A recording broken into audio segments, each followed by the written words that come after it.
Hello everyone, good morning. আমি শ্রাবন্তী। আশা করি তোমরা সবাই খুব ভালো আছো, আর আমরাও কিন্তু অনেক ভালো আছি।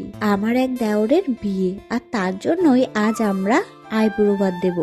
মানে আমরা একা দিচ্ছি না, আমরা আর মামিরা দুজনে মিলে একদিনেই এক সময়ে আইবুড়ো ভাত দিচ্ছি। আসলে আমার যে দেওরের বিয়ে, সেই দেওরটা এখানে থাকে না, ও বাইরে থাকে কাজের সূত্রে।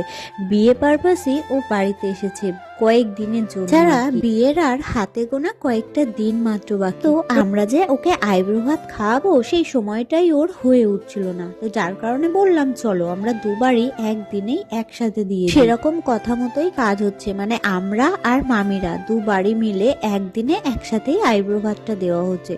ওদিকে মামির বাড়িতে মামিও রান্না করছে, আর এদিকে আমার বাড়িতে আমিও রান্না করছি। কি বলতো, আলাদা আলাদা নয়, সবকিছু এক জায়গায় হয়েছে, মামির বাড়িতেই হয়েছে একসাথে। শুধু মাংসটা যেহেতু অনেকটা করা হচ্ছে, তো মামির কড়াইতে ধরিনি বলে আমি আবার বাড়িতে এসে মাংসটা আলাদা করে নিয়ে। যাই হোক, মামির বাড়িতে কিন্তু সবকিছুই রান্না হয়েছে, আমি জাস্ট মাংসটা নিয়ে গেছি। তাও পুরোটা না, যেহেতু অনেকটাই মাংস, তাই হাফটা অর্ধেকটা মামি রান্না করেছে আর অর্ধেকটা আমি রান্না করেছি।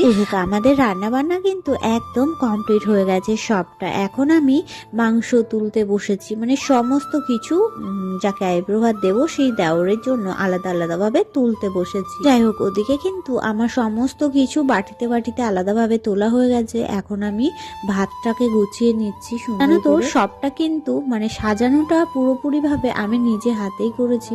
তো তোমরা কিন্তু অবশ্যই দেখে জানিও কমেন্টে যে তোমাদের কেমন লাগলো। আমি সুন্দরভাবে যত্ন সহকারে, যেহেতু দেওরের আইবুড়ো ভাত বলে কথা, যত্ন সহকারে সুন্দরভাবে সাজিয়ে দিয়েছি প্লেটটা।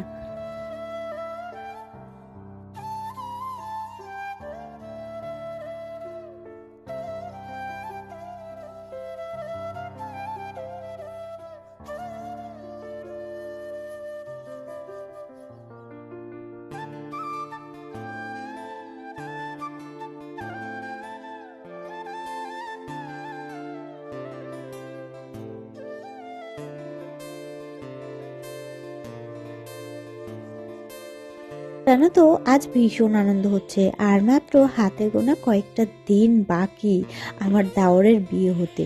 তো সত্যি বলতে আজ যখন নিজে হাতে সবটা গোছাচ্ছিলাম, তখন একটা আলাদাই অনুভূতি কাজ করছিল।